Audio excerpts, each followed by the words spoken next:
سر میرا سوال یہ ہے کہ کیا حضور وسلم کے روضہ مبارک کا دروازہ کسی وی آئی پی کے لیے، کسی بادشاہ کے لیے کھولا جاتا ہے؟ جی نہیں، یہ بھی ایک ایسا مسئلہ ہے جو لوگوں میں بہت پھیل گیا ہے اور غلط مشہور ہو گیا ہے لوگوں کے اندر۔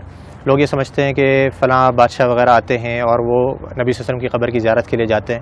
آپ کو عمومی طور پہ میں خلاصہ بتاؤں کہ یہاں کے بادشاہ بھی نبی صلی اللہ علیہ وسلم کی قبر کی زیارت نہیں کر سکتے ہیں، قبر کی یعنی کہ قبر تک نہیں جا سکتے ہیں۔ صحیح، ہم بھی جو جاتے ہیں، آپ نے دیکھا ہوگا ہم کہاں تک جا سکتے ہیں؟ جو جالی لگی ہوئی ہے، جالی یہ کس نے لگائی ہے؟ جالی یہ سعودی حکومت نے لگائی ہے، یعنی کہ پرانے زمانے میں جالی نہیں لگی ہوتی تھی۔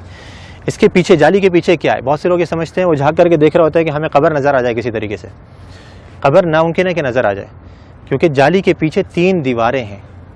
ایک تو آپ جانتے ہیں کہ گھر کی دیوار تھی، آپ صلی اللہ علیہ وسلم کہاں پہ مدفون کیے گئے؟ گھر کے اندر مدفون کیے گئے تھے۔ حدیث آتی ہے نبی صلی اللہ علیہ وسلم کی کہ نبیوں کا انتقال جہاں پر ہو جاتا ہے وہیں پر ہی دفن کر دیا جاتا ہے۔ تو صحابہ کرام میں بہت بڑا اختلاف ہوا تھا جب آپ صلی اللہ علیہ وسلم کا انتقال ہوا کہ کہاں پہ دفن کرنا ہے۔ انصار نے کہا کہ انصار کے علاقے میں، مہاجروں نے کہا کہ ہمارے علاقوں میں، ہر کسی نے اچھی سے اچھی تجویز دینے کی کوشش کری اور چاہا کہ ہمارے علاقوں میں ہو۔ قریب تھا کہ تلواریں نکل جائیں۔ حضرت ابو بکر رضی اللہ عنہ آئے اور آ کر کے حدیث سنائی کہ میں نے نبی صلی اللہ علیہ وسلم سے سنا ہے کہ نبی کا انتقال جہاں ہو جائے وہیں دفن کر دینا چاہیے۔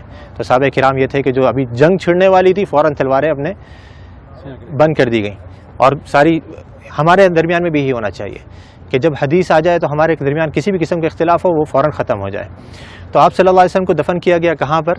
دیکھا گیا کہ آپ کا انتقال ہوا ہے حضرت عائشہ کے گھر کے اندر۔ آپ صلی اللہ علیہ وسلم حضرت عائشہ کی گود میں سر رکھے ہوئے تھے، آپ بیماری کی حالت میں تھے، بہت زیادہ بخار کی تپش میں تھے، تو آپ صلی اللہ علیہ وسلم کو وہیں پر ہی مدفون کر دیا گیا جس جگہ پہ آپ کا انتقال ہوا۔ تو وہ جگہ کون سی تھی؟ گھر۔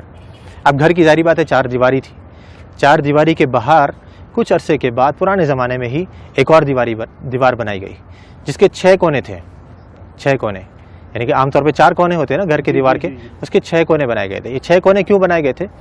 پیچھے کی طرف سے قبلہ بھی اس طرف ہے، جنوب میں، مدینہ کا جنوب میں قبلہ ہے، گھر ادھر ہے، گھر کے پیچھے کا جو علاقہ ہے وہاں پہ تیکون بنایا گیا تھا۔ جو دیواریں ہیں وہ تیکون کر کے بنائی گئی تھی۔ کیوں تیکون بنائی گئی تھی؟ تاکہ کوئی شخص جب نماز پڑھے تو اس کی سیدھ نبی صلی اللہ علیہ وسلم کی قبر کی طرف نہیں ہو، ادھر کوئی نماز نہ پڑھ سکے، تاکہ آپ صلی اللہ علیہ وسلم کی قبر سامنے نہیں آئے نماز کے درمیان میں۔ کیونکہ نبی صلی اللہ علیہ وسلم کی حدیث یہاں پہ لکھی ہوئی، آپ نے بورڈ پہ پڑھی ہوگی کہ آپ صلی اللہ علیہ وسلم نے قبرستان میں یا قبر کی طرف رک کر کے نماز پڑھنے سے منع کیا ہے۔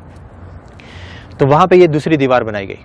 اب 2 دیواریں بنی ہوئی ہیں، تیسری دیوار ان دونوں دیواروں کے درمیان میں بنائی گئی، اس کے باہر نہیں۔ 2 دیواریں بنی ہوئی ہیں، ان کے درمیان میں یہ تیسری دیوار بنائی گئی۔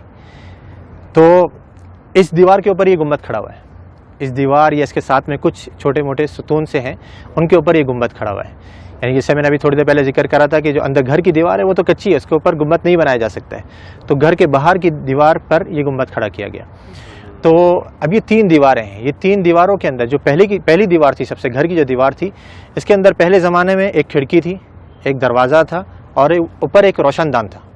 روشن دان وہاں سے ہوا ہے۔ کھڑکی اور دروازہ جو پرانے زمانے میں بند کر دیا گیا تھا، رہ گیا تھا روشن دان۔ وہ بھی کچھ عرصے کے بعد اس ڈر سے کہیں کوئی پرندہ اندر گر کر کے مر نہ جائے اور اس کی بسان بدبو وغیرہ اندر پھیلے، وہ بھی بند کر دیا گیا بالکل۔ تو اب کوئی اندر جانے کی جگہ باقی رہی؟ نہ دروازہ ہے، نہ روشن دان ہے، نہ کھڑکی ہے، تو بادشاہ بھی نہیں جا سکتے۔ ہاں اگر کوئی جن کو اللہ نے صلاحیت دی ہو کہ وہ دیوار پار کر کے اندر چلے جائے تو ممکن ہے، لیکن انسان نہیں جا سکتے۔ تو اب وہ جو لوگوں کو غلط فہمی ہوتی ہے وہ یوں ہوتی ہے، لوگ یہ سمجھتے ہیں کہ دیکھو ہمارے سامنے دروازہ کھولا گیا اور وہ بادشاہ صاحب یا فلاں وزیر اعظم جو اندر جا رہے ہیں، وہ جالی کا دروازہ کھولا گیا، وہ دیواروں کا دروازہ نہیں، وہ دیواروں کا دروازہ تو پیک ہے بالکل، اس کو یہاں کے بادشاہ بھی اندر نہیں جا سکتے۔ تو وہ جالی جو ابھی سعودی حکومت نے لگائی ہے وہ اس لیے لگائی ہے کہ پہلے زمانے میں لوگوں نے گھر کی دیوار سے برکت لینی شروع کر دی تھی، اس کو چوما چاٹی یا اسے مسا کرنا، اس کو چھونا، تو یہ غلط کام ہے۔ جیسے میں نے ابھی ذکر کرا کہ نبی صلی اللہ علیہ وسلم نے آثار کے تتبع سے منع کیا ہے، نبی صلی اللہ علیہ وسلم کے بتائی ہوئی شریعت کے مطابق ہم نے عمل کرنا ہے۔ آپ نے کیسے سلام کرنا ہے نبی صلی اللہ علیہ وسلم کے اوپر، آپ وہ سلام کریں گے آپ کو اجر ملے گا، ثواب ملے گا۔ آپ نے جو سلامتی کی دعا کرنی ہے حضرت ابوبکر صدیق کے لیے، عمر فاروق کے لیے، اس پر اجر ملے گا، سنت کے کاموں پر آپ کو اجر ملے گا۔ لیکن دیواروں کی چوما چاٹی کرنا، یا جیسے بہت سے لوگوں کو دیکھا جاتا ہے مسجد نبوی کے در و دیوار کو ابھی بھی وہ اپنے رومال اتار کر کے اس پہ پھیر رہے ہوتے ہیں کہ اس کے اندر برکت منتقل ہو جائے، یا کوئی احرام کا کپڑا لایا ہوا ہوتا ہے یا کوئی ٹوپی اتار کر کے اس پہ پھیر رہا ہوتا ہے، یہ سب غلط کام ہے۔ تو یہ پرانے زمانے میں جب شروع ہوئے تو اس زمانے کے جو علماء کرام تھے، لوگ کہتے ہیں نا یہ وہابی، تم تو اس زمانے کی پیداوار ہو، ہمیں بیچارے ہم وہابی کہتے ہیں، ہم تو اپنے آپ کو وہابی نہیں کہتے۔ تو یہ جو وہابیوں کے عقیدے ہیں نا، جو ان کی نظر میں وہ پرانے زمانے سے چلے آ رہے ہیں، تو اس زمانے کے اندر یہ دوسری دیوار بنائی گئی، گھر کے باہر ایک اور دیوار بنائی گئی تاکہ لوگ گھر کی دیوار تک نہیں پہنچ سکیں۔ اب وہ کچھ عرصے تک نئی دیوار تھی، لوگوں کو معلوم رہا کہ بھائی یہ تو نئی دیوار ہے، کچھ نہیں کرنا یہاں پہ، لیکن آہستہ آہستہ پھر نئی نسلیں آتی رہیں، وہ سمجھے کہ یہ بھی گھر کی دیوار ہے، پھر علماء نے ایک اور دیوار بنوا دی۔ پھر آخر میں سعودی حکومت نے کہا کہ ہو سکتا ہے لوگوں کے ذہنوں میں یہ چیز رہے کہ دیواریں ہم بناتے رہیں گے تو سمجھیں گے گھر کی دیوار ہے، تو ہم جالی لگوا دیتے ہیں۔ انہوں نے جالی لگوائی، لیکن لوگوں نے پھر بھی نہیں چھوڑا، وہ جالی کو بھی چوما چاٹی کے لیے پھر آخرکار مجبوراً سعودی حکومت کو وہاں پہ پولیس والوں کو کھڑا کرنا پڑا یا حیا والوں کو کھڑا کرنا پڑا تاکہ وہ لوگوں کو سمجھائیں اور آرام سے بتائیں کہ بھئی یہ چیز غلط ہے، مسح جو ہے وہ آپ نے حجر اسود کا کرنا ہے، اس کو چومنا ہے، اس کو آپ نے مسح کر سکتے ہیں، یا اس سے پہلے والا جو رکن یمانی ہے اس کو آپ چھو سکتے ہیں، ہاتھ لگا سکتے ہیں۔ یہ گھر کی دیواروں کو یا نبی صلی اللہ علیہ وسلم کے روضے کو ہم نے ہاتھ نہیں لگانا ہے، بلکہ یہاں پر آ کر کے ہم نے آپ کے لیے ادب سے سلام پیش کرنا ہے، سلامتی کی دعا کرنی ہے، تو وہاں پہ کوئی نہیں جا سکتا۔ یہ حصہ عائشہ رضی اللہ تعالیٰ عنہ کا گھر ہے جو نبی صلی اللہ علیہ وسلم کے دور میں تھا، اور رائٹ سائڈ میں مسجد کا ایریا ہے۔ آپ تمام جانتے ہیں کہ نبی صلی اللہ علیہ وسلم عائشہ رضی اللہ تعالیٰ عنہ کے گھر میں ہی انتقال کر گئے، اور عائشہ رضی اللہ تعالیٰ عنہ کے گھر میں 3 قبریں ہیں، ایک محمد صلی اللہ علیہ وسلم، اور اس سے تھوڑا سا نیچے ابو بکر صدیق رضی اللہ تعالیٰ عنہ، اور دوسرے عمر رضی اللہ تعالیٰ عنہ۔ یہ 3 قبریں ہیں۔ پھر کچھ سال بعد یعنی 80 ہجری میں جو عائشہ رضی اللہ تعالیٰ عنہ کا چھت تھا وہ گر گیا، تو عمر بن عبدالعزیز نے وہاں کے اس جگہ پر انہوں نے کیا کیا، ایک 4 کونی ایک دیواریں بنائی جس کا کوئی دروازہ نہیں تھا، اور نیا چھت بنایا۔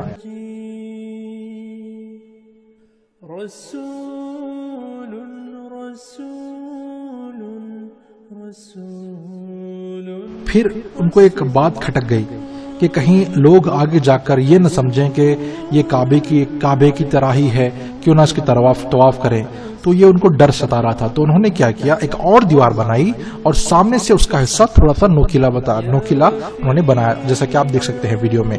سبحان اللہ، دیکھیے وہ لوگوں کو گمراہ ہونے سے بچنے کے لیے کس حد تک سوچ رہے ہیں، سبحان اللہ۔ پھر اس کے 600 سال بعد ایک دوسرے خلیفہ نے اندر کے حصے پر ایک سفید رنگ کا گنبد بنایا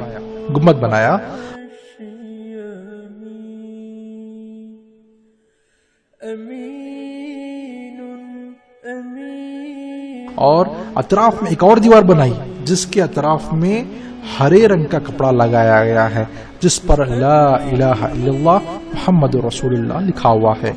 اور اس گنبد کے بارے میں یا ابھی جو اس وقت گنبد ہے اس کے بارے میں ہمارا ایک اور ویڈیو ہے، اس پر آپ اس میں تفصیلی ڈیٹیلز دیکھ سکتے ہیں، ٹھیک ہے۔ پھر اس کے بعد ایک اور دیوار بنائی گئی، گنبد بنایا گیا، گنبد کے بعد ایک اور سپورٹنگ دیوار بنائی گئی، اس کے بعد جالی لگائی گئی، جو جالی آج ہم دیکھتے ہیں۔ جب کبھی ہم مدینے جاتے ہیں تو وہاں پر ہم جالی کے باہر سے نبی صلی اللہ علیہ وسلم اور 2 صحابہ کو سلام کرتے ہیں، تو وہ ہم جالی کے باہر سے کرتے ہیں۔ یہ جالی بھی اسی وقت بنائی گئی تھی جب گنبد وائٹ سفید گنبد اور سراؤنڈنگ ہرا پردہ اور یہ جالی بنائی گئی تھی۔